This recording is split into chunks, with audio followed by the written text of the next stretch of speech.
Video తీస్తాను.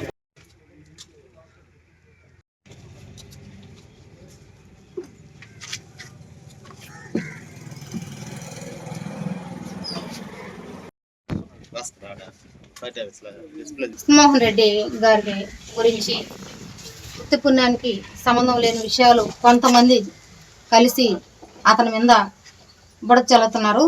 దాన్ని మేము ఖండిస్తున్నాము. ఎందుకంటే ఒక నాయకుడు ఎన్నో సంవత్సరాల నుంచి ఒక మంచి తనంతో ఒదిగిన ఒక నాయకుడి మీద ఇలా బుడద చల్లటం అనేది కరెక్ట్ కాదు. ఎవరైతే చేపిస్తున్నారో, ఎవరైతే ఇది చేపిస్తున్నారో ఆ చేపించే వాళ్ళంతా కూడా మాకు తెలుసు. మేము వాళ్ళ గురించి తర్వాత మాట్లాడతాము. ఇప్పుడు మాట్లాడదలుచుకోలేదు. ఎందుకంటే మాకు వాళ్ళు చేస్తుండేటివి కూడా మాకు చాలా తెలుసు. ఇప్పుడు 762లో 1122 సెంట్లు భూమి ఉంది.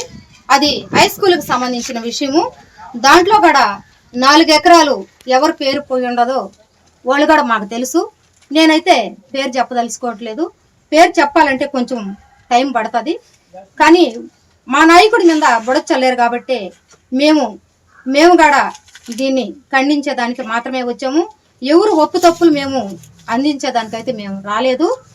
ప్రతి ఒక్కరూ తెలుసుకోవాల్సింది ఏంటంటే, ఎందుకైతే ఇలా లేనిది ఉన్నట్టు ఉన్నది లేనట్టు ఎందుకు ఇలా ప్రవర్తిస్తున్నారో దాన్ని ఆ ప్రవర్తించేది ఏదో ఊరి కోసం ప్రవర్తిస్తే బాగుంటుంది. నాయకులకి ఏమైనా పర్సనల్ సమస్యలు ఉంటే వాళ్ళు తెలుసుకోండి.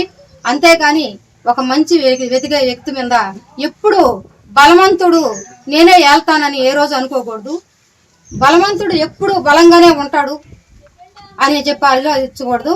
ఆ బలవంతుడు ఎప్పుడో ఒక రోజు కిందకు ఒరిగే రోజు కూడా ఉంటుంది. కానీ మేమైతే ఎవరిని ఎత్తి చేసి ఇది చేయట్లేదు.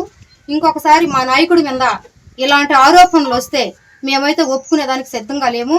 ఇది నిజమైతే ఎవరైనా నిరూపించవచ్చు. మేము నిరూపించాల్సినట్టు మేముండాయి. మీరు నిజమైతే ఎక్కడైనా మీరు కూడా నిరూపించమని చెప్పి మేమందరం కూడా కోరుకుంటున్నాను.